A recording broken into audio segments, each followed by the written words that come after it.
बिस्मिल्लाहिर्रहमानिर्रहीम। अस्सलाम वालेकुम। इसे खून का कैंसर हो गया था। मैं वैसे भी इससे उकता चुका था। मैंने इसे दुआ के नाम पर जहर पिला दी थी।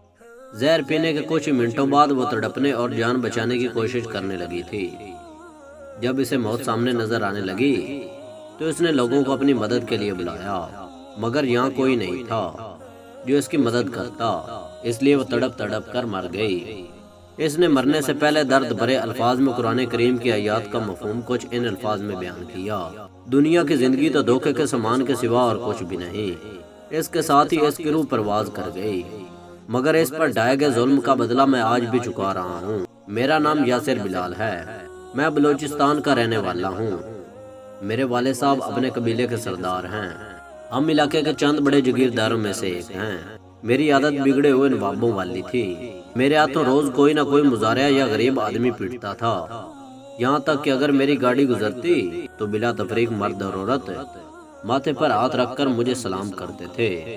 अगर कोई माथे पर हाथ रखकर मुझे सलूट न करता तो मैं मर्दों औरत में इम्तियाज किए बगैर इसे वहाँ ही तशद्दुद का निशाना बना डालता था, क्योंकि मुझे पता था कि लोग ना तो मेरे खिलाफ कानून से मदद ले सकते हैं और ना ही किसी से मेरी शिकायत कर सकते हैं। मगर मैं ये भूल जाता था कि लोग मुझे बद्दुआ देते हैं और बद्दुआ सीधी अल्लाह ताला के यहाँ पहुँचती है। मुझे मेरे एक मुजारे लतीफ़ की बेटी एमन पसंद आ गई थी।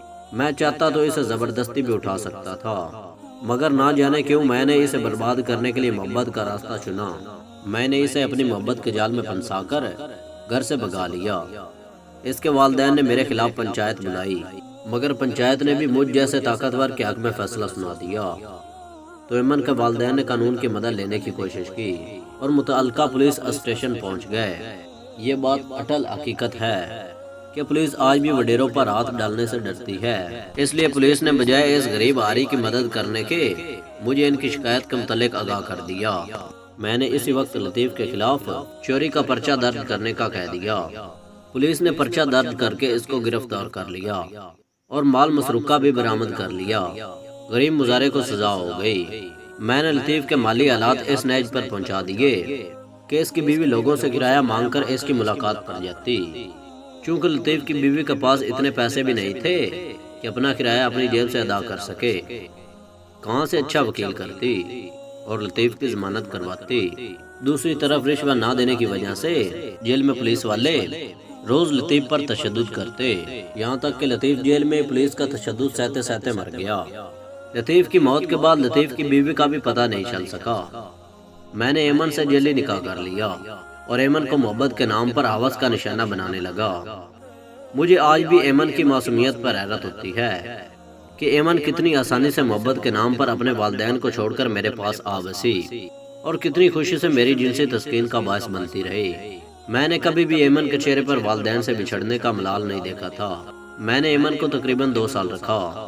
2 साल बाद पता चला कि एमन बांझ भी है, तो मैंने एमन को मजबूर करना शुरू कर दिया कि वो मेरे दोस्तों के लिए भी अपना आप पेश करे। एमन ने इनकार किया तो मैंने तशद्दुद करना शुरू कर दिया। मैंने एमन को इतना मारा था कि वो बेहोश होकर गिर पड़ी, मगर मैंने फिर भी इसे छोड़ा नहीं था, यहाँ तक कि मैं खुद थक कर बैठ गया था। जब एमन होश में आई तो इसके जिस्म में जगह जगह से खून रिस रहा था। मैंने एमन को इसी हालत में दोस्तों के सामने पेश कर दिया था। मेरे दोस्तों ने एमन पर ऐसी हवस मिटाई थी। इसके बाद एमन एक बार नहीं, यहाँ तक कि बार बार जिस्म पर लगे जुल्म ताज़ा होने की वजह से एमन को जल्द और खून का कैंसर हो गया। एमन दिन ब दिन कमज़ोर होती गई। जब एमन बिल्कुल लागर हो गई तो मैं एक दिन एमन को डॉक्टरों के पास ले गया, तो डॉक्टरों ने बताया कि एमन को जल्द और ब्लड कैंसर हो गया है और साथ ही बताया कि इसका बचना मुमकिन नहीं, मगर फिर भी सुकून के लिए कुछ अद्वियात लिख कर दे देता हूँ। डॉक्टर ने अद्वियात लिख कर दी तो मैं नुस्खे वाला कागज और एमन को लेकर फिर घर आ गया। मैं भी एमन से उकता चुका था। मैंने अद्वियात के बजाय जहर खरीदा और एमन को दवा के नाम पर पिला दिया। जहर ने कुछ ही मिनटों बाद असर दिखाना शुरू कर दिया। एमन तड़पने लगी और मैं एमन का तमाशा देखने लगा। कुछ देर एमन की निकलती हुई जान देखकर मैं एमन को मिलने वाली अजियत से महफूज होता रहा। مگر جب اکتا گیا تو میں نے رسی کی مدد سے ایمن کو چارپائی پر باندھ دیا اور ایمن کو بتا دیا کہ میں نے تم کو دعا کے نام پر زہر پلا دیا ہے۔ میری بات سن ایمن بالکل پرسکون ہو جا اور مسکراتے ہوئے کہنے لگی، واقعی اللہ تعالیٰ ٹھیک فرماتے ہیں، دنیا کی زندگی تو دھوکے کے سوا کچھ نہیں ہے۔